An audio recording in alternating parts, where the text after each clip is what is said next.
Hello, welcome to Locked on Sharks, the premier hockey podcast of your favorite team in the Bay Area. And on today's episode, we're going to get you guys ready for the Islanders game as the Sharks kick off their annual East Coast October road trip. So, going to learn more about the Islanders, look at some brand new Sharks lines, all that and more on today's episode of Locked on Sharks. You're Locked on Sharks, your daily podcast on the San Jose Sharks. Part of the Locked On Podcast Network, your team every day.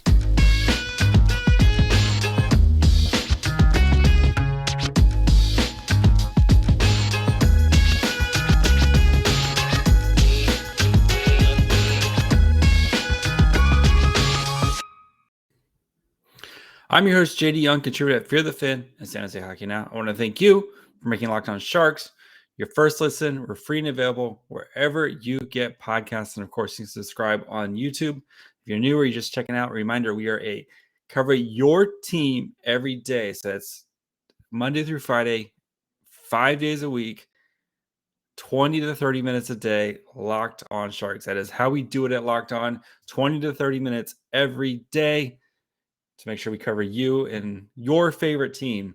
And your favorite team might be bad, but that's okay. This is the year to be bad.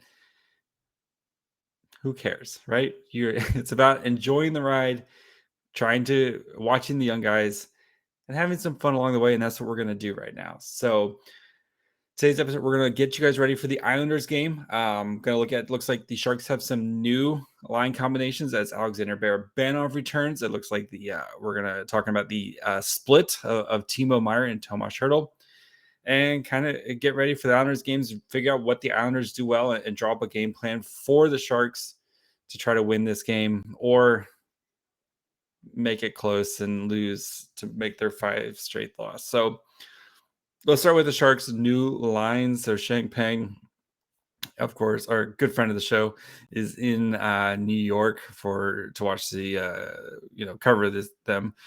So we'll start with the actual lines, and then we'll get into some of the power play lines and stuff. So it looks like Hertl, Meier has been split. I don't know if they're trying to maybe generate more offense or what.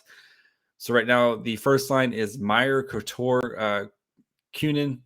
Then we have Barabanov returning from injury, Hertl, and Lawrence. And then the third and fourth lines, Lindblom, Benito, LeBanc, Nieto. So I assume Nieto is going to be the odd man out there between those guys, but we shall see. Then you have Gregor, Sturm, Gadovich, and Svechnikov. And Svechnikov and Gadovich have basically been kind of swapping there. But also Gregor's been out, so we'll see how they actually line up for the actual game. But I think the big thing here is breaking up the Couture-Meier line. And we've seen where Couture has been given a ton of these defensive zone starts. And I know the Hertl-Meier line has been really, really good. They just haven't scored, but they have been driving a lot of offense, getting a lot of shots on goal. They just have gotten lucky. I think Meier's hit the post, 3 or 4 times so far this season. So I guess Quinn, he's trying to see if maybe he can have a little bit more balance between those lines. Barabanov and Hertl work really well together. And then, you can kind of see where it's like, kind of all the line, you have Barabanov and Hertl, and the Lawrence is going to kind of do all the dirty work on that line. Meier, Couture, and then Cunnin. Cunnin I think's played pretty well, but I'm interested to see how long this lasts with the Meier, because Meier, Couture and Dahlin were really, really great last year at the first part of the season before Dahlin got hurt. I don't know if Cunnin can be the Dahlin of that line and provide some more spark or provide some scoring there. So, so that's how the Sharks forward lines lined up. No word on the defense. And then the power plays with Barabanov coming back. So Carlson, Hertl, Couture, Meier, Cunnin for the power play 1. Power play 2, Ferraro, LeBanc, Barabanov, Lawrence, and Benino. So it looks like Matt Benning has lost his power play 2 job right now, which I'm sorry, Matt Benning probably shouldn't be playing power play 2 minutes right now. So, and then let's look at these Islanders. So for them, injury wise, they have Sebastian Aho, not that one, who's on IR, but could be ready for this game. They put him on IR this weekend, but they retroactively put him on IR since the 8th. So it's 7 days.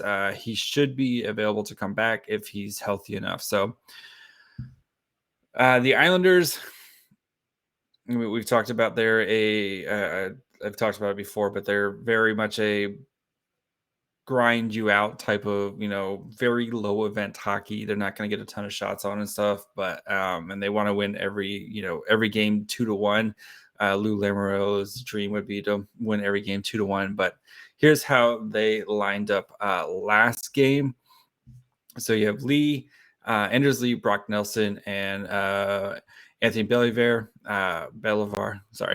Zach Parise, Matthew Barzal, Kyle Palmieri, Josh Bailey, Jean-Gabriel Pageau, Oliver Wahlstrom on the third line, and then Matt Martin, Casey Sjsharks, and Cal Clutterbuck. I know Clutterbuck was hurt, but he drew back in last weekend.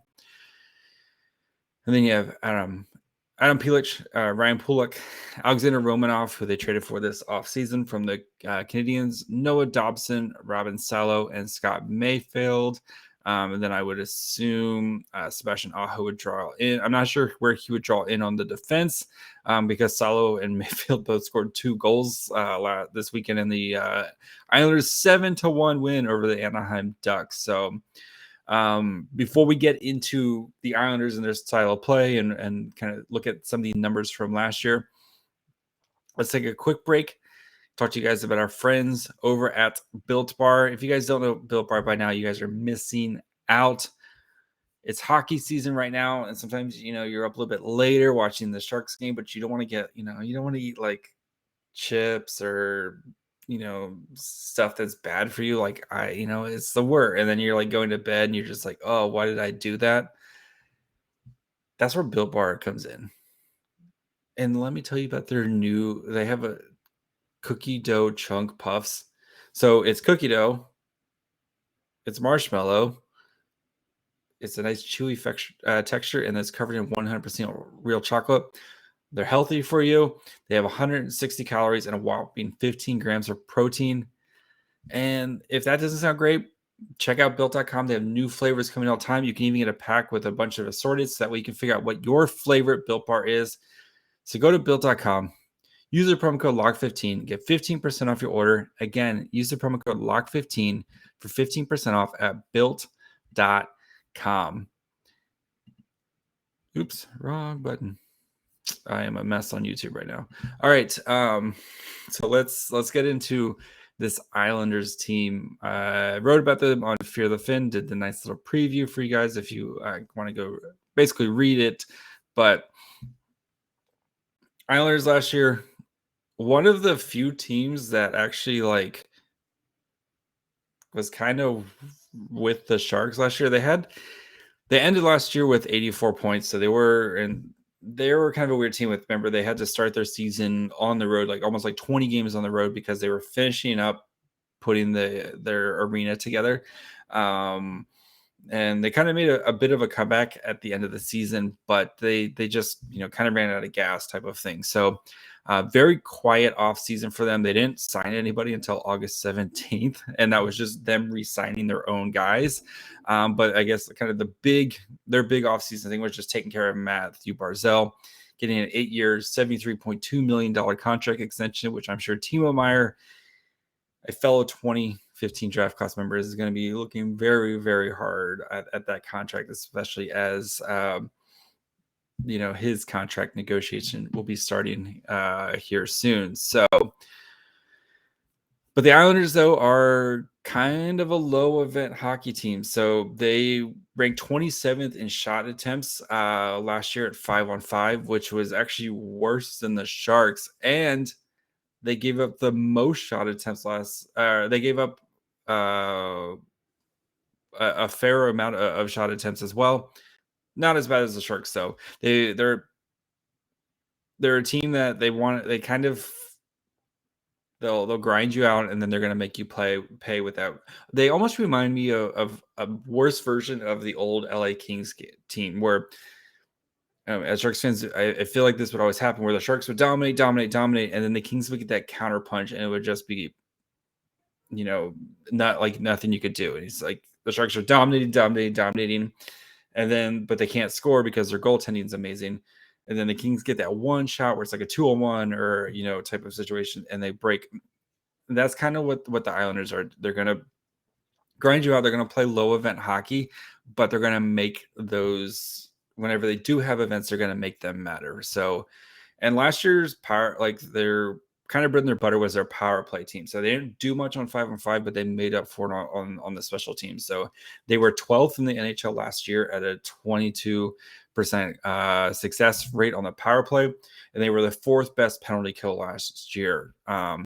So this is kind of how they win, right? They're going to try to kind of keep things low key during 5-on-5, and then if they get that power play, they're going to try to make the most of it. So, and especially they're 1-1 right now. They lost their first game, but then they beat up on the Ducks, who the Ducks kind of still working through it, and it's kind of still transitioning right now into what we expect the Ducks to actually be, but still scoring 7, especially for the Islanders, who aren't known for their offense. Scoring 7 goals is that's a good omen for them, right? Where they're, again, I like to say that they like to win every game 2-1 type of thing, but scoring 7, getting some guys going here. Matt Barzal, of course, have probably their best player, I would, other than their goalie, their best player, best skater, we'll say.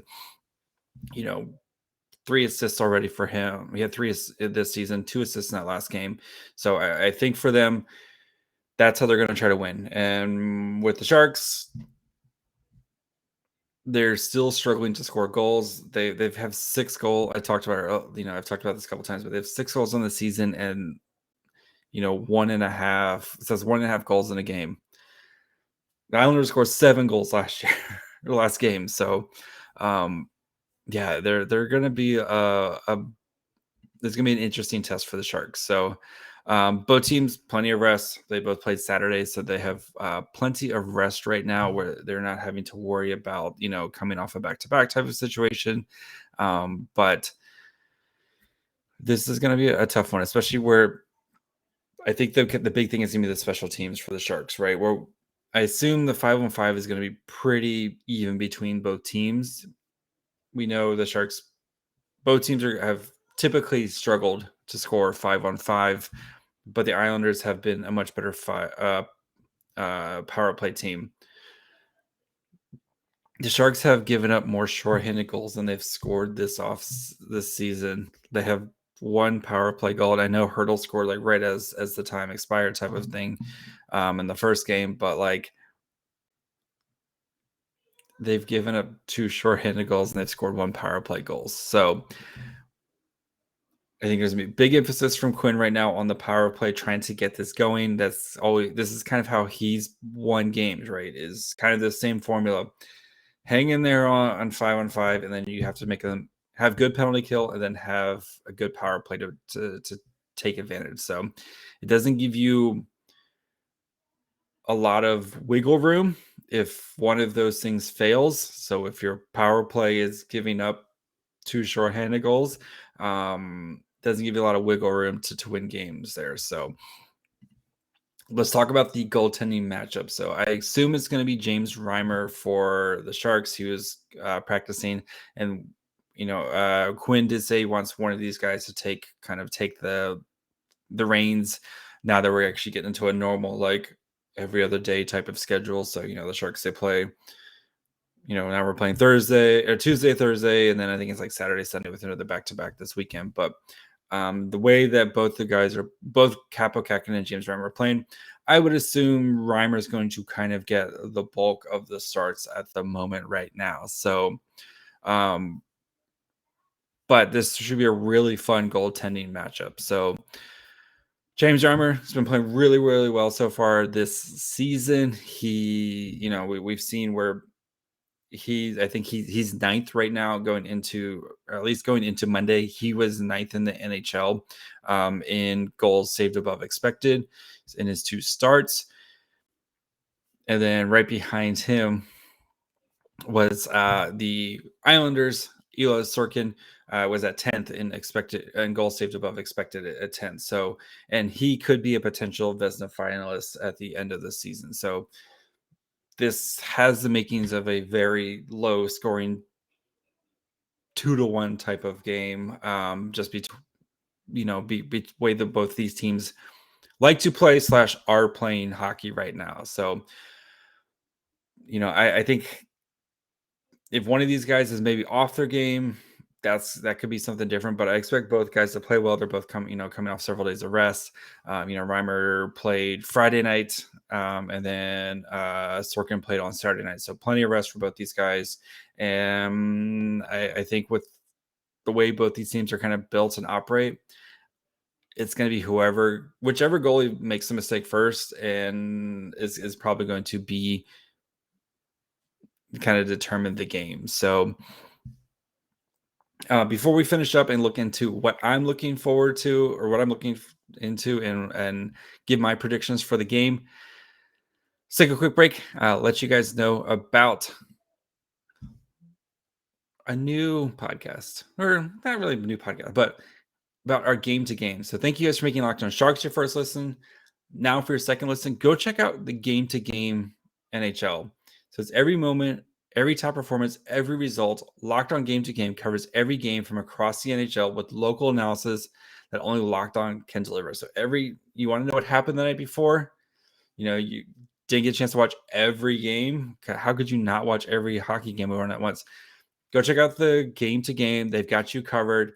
They're going to let you know exactly what happened the night before from every team. So follow Game to Game on Locked On NHL, available on the Odyssey app, YouTube, or wherever you get podcasts. All right, so what am I looking for in this game? I think with these new lines is, can we have some sort of balance? And it's the Couture line has been very defensive oriented, the way that they've had their zone starts. And I've gone through this, where Nick Bonino has typically been taking that role in the past couple of years of having these zone starts, but Couture has been getting the bulk of these zone starts. So I want to see if Quinn maybe tries to mix it up a little bit more to try to create some more offense, as this team has yet to score more than 2 goals a game so far, 4 games into the season. So how do these guys get utilized?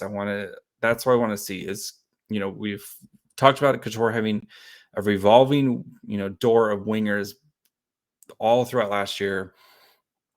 And he definitely isn't the same player that he used to be. So are they going to try to give him some help, or are they going to kind of banish him as a third line role eventually? So I'm really interested to see how Quinn tries to spark the offense. I mean, I know they don't have second change here, so they can't kind of set the lineups how they want, or try to match, but you can set the people out that you want to set out. So in offensive zone starts, who is getting the bulk of these? Are we going to see Hertl and Barabanov get the bulk of these, or is it going to continue to be Nick Bonino, who's been getting a ton of these? And I'm not understanding why Nick Bonino is getting so many offensive zone starts. So I want to see, that's one of the biggest things I want to see, is how are each line getting utilized.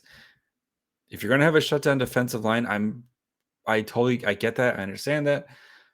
But put your defensive forwards out there on your Matt Nieto. Matt Nieto is a perfectly fine defensive forward.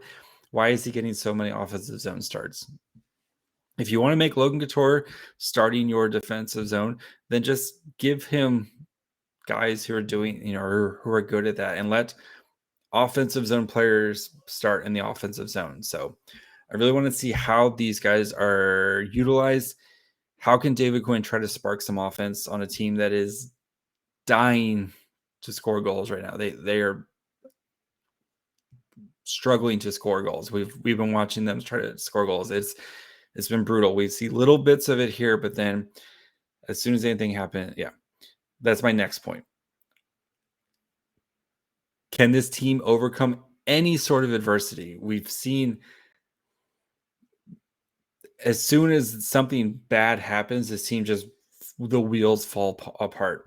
And I'm perfectly happy with them losing a bunch of games and being in the mix for one of the top spots in the NHL draft. And guys, it's not just Connor Bedard. Really quick, it's not just Connor Bedard. Like any other year, Fantilli would be the number one pick. Like like there's a ton of great guys in this draft at the top that would all be easily number one picks in another year.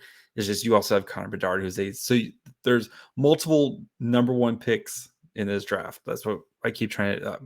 Is a excellent draft. But anyway, bum.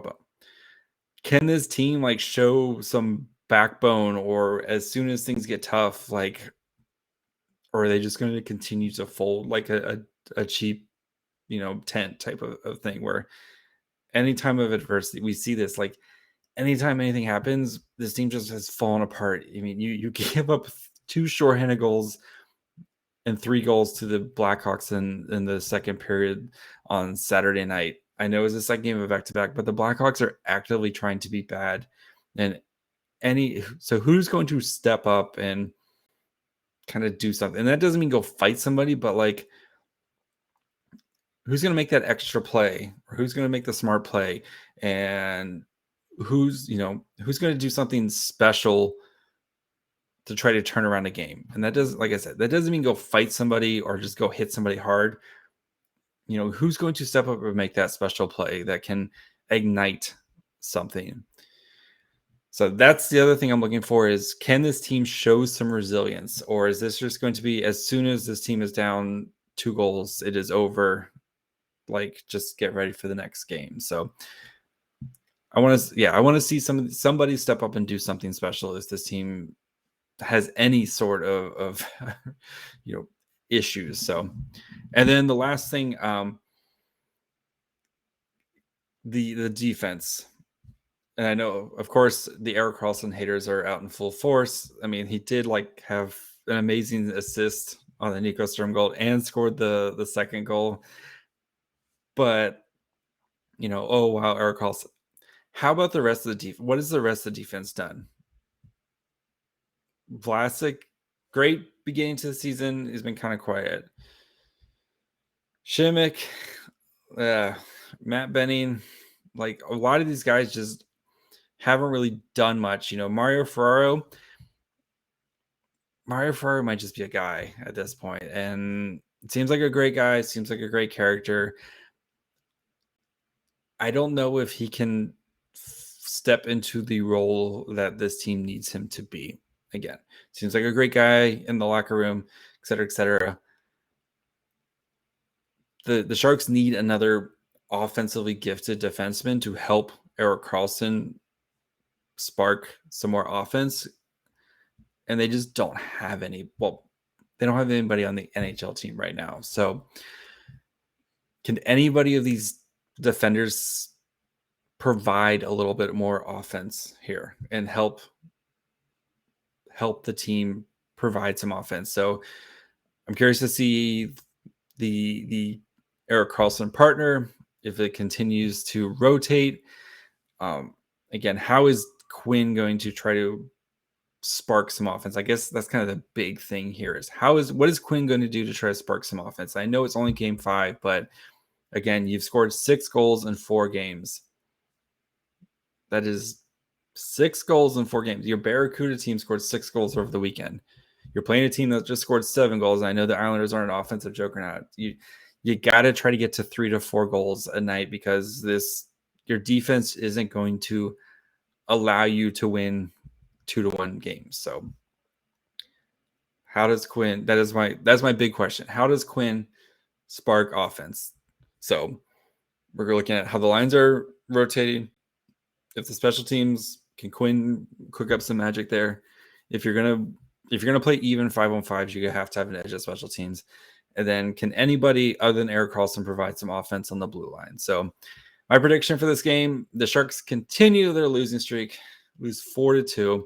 I'm going to keep saying Timo Meier scores until Timo Meier scores because I just like watching Timo Meier score. So I'm going to say Meier and Hertl both score, but the Sharks lose 4-2 with an empty netter to seal it by the Islanders. So we'll be back after the game with a full recap and reactions to the game, looking at why things happened the way they did.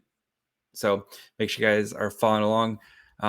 Before you get out of here, make sure you guys go check out. So if you have the game to game, also go check out the Locked On Fantasy Hockey. Steel Roden, Philip Livingston bring your fantasy edge and keeping you ahead of the competition with daily updates on news, analysis, and advice Monday through Friday. So available on the YouTube and Odyssey app or wherever you get podcasts. And you can follow the show, Locked On Sharks, on Twitter, Facebook, and Instagram. Locked On Sharks there. Wherever you get podcasts, Apple, Spotify, Odyssey, all those places. YouTube, make sure you guys subscribe there. And then you can follow me on Twitter at myfryhole. Be back tomorrow with a recap of the Islanders game. And then we have a crossover planned to get you guys ready for the Rangers game on Thursday. And then Friday, we'll be back to cover the Rangers, and we'll get you a nice little quick preview of the Devils Flyers as well. And probably bring back the 3 Fridays of the week on Friday, and that we actually have a real slate of games in there. So, until then, bye, friends.